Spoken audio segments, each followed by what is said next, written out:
Hi, this is Lisa from Punk Creation and welcome back. So how are we all today? This is the first video of my craft with me. So yeah, how exciting. I'm nervous but excited. So last time I saw you all, we were looking at planning this steampunk journal.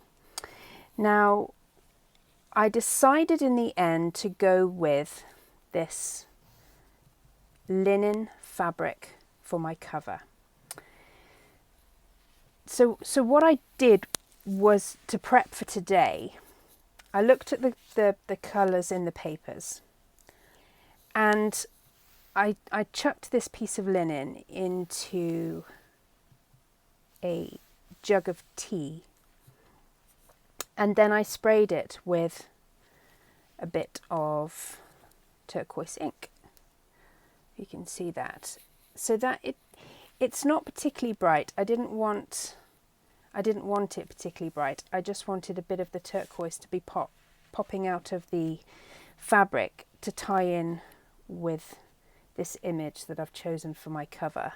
I went through all of the papers from Stamperia, and this is the one that I felt most captured everything about steampunk that I love. Okay, the ink that I used was from Powertex, and you use it once you've done a Powertex project. You use it as a colouring right at the end. You can use it to paint on. So it worked really well with this. I just sprayed it into the water and then kind of massaged the fabric with that ink on. So yeah, it worked really well. So what I've done is I've cut it down to size so that I wasn't dealing with a massive sheet of fabric on camera. Now I've cut these ahead of time, so they are 8.5 inches long, okay, by 6 inches wide, okay. And then the spine is going to be 2 inches wide, again by 8.5 long. The other thing that I've done, I don't know if you can see it here, I've added an extra piece of card just at the end to make this a little thicker. The reason being, I've decided to go with a no-sew binding. And this is so that I can add pages, take pages away, and if I want to put more embellishments on a page, but I need to take some of the bulk out of other pages so that I can add more embellishments, I can. So that's why I've gone with the no-sew bind, and I've decided to use this ribbon for my no-sew bind because it matches this piece here. If you can see that, it matches quite well at the bottom.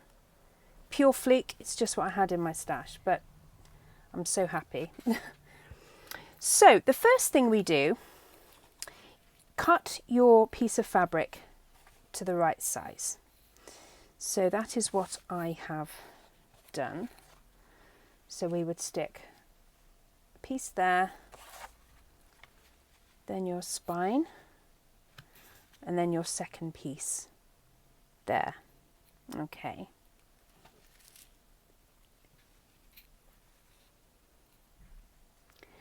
Now I leave a gap between the spine and the cover of the width of the cover. So that's about right.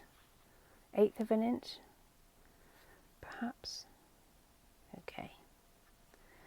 So what I'm going to do, I really want this image on the front cover, okay, but I want some fabrics on here as well, and I've chosen this sort of greeny fabric. I don't know whether to have it like that at the moment or whether to have it underneath. Not sure yet. But that's how I want the front cover. And then the back cover, I have chosen this image from the set. And this was actually on the front cover. If you look at the Stamperia papers, you will see that all of the papers are suitable for use. You're not going to get much wastage from these paper packs, and that's why I love them so much. Pretty on the back, great image on the front that you can use just from the cover. So then on the back cover, either have this Hessian behind this piece of tea-stained fabric, quite like that. Do we just get, no, it has to be on the Hessian, I think. Okay, so what I'm going to do is I'm going to show you how this is all going to come together. Okay, so after sticking or placing down these covers, I'm just going to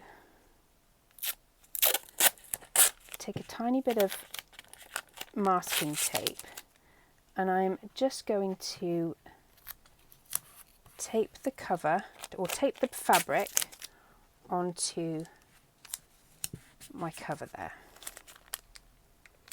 just very loosely, because what I want to do, I need to flip it over really carefully. Okay. And I just want to mark out where I want to sew my fabric, because obviously once this cover is on the cardboard, I can't put it through the sewing machine. So I'm thinking it needs to go about there. That looks straight. If it's not straight, it's going to drive me absolutely bananas, so I have to make sure that it's straight. And I'm going to get a pen, and I'm just going to mark on this cover, just underneath there, where I want this fabric to go. Now you're not going to see this point, you're not going to see those marks, but I know that they're there. So when I go over to my sewing machine, I can then do that. Again, I need to just pull this over.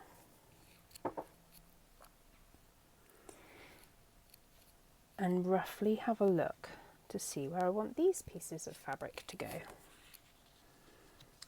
Wish we could do a vote and wish you could shout on screen what you think.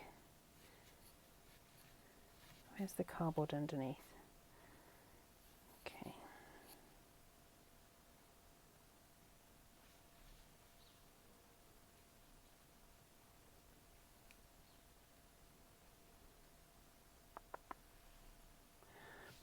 I think underneath. Because I've got some other bits and pieces going on there. Right, so I know that these need to go at the end of that sheet there. Right, I'm going to go and sew that, and I'll be back.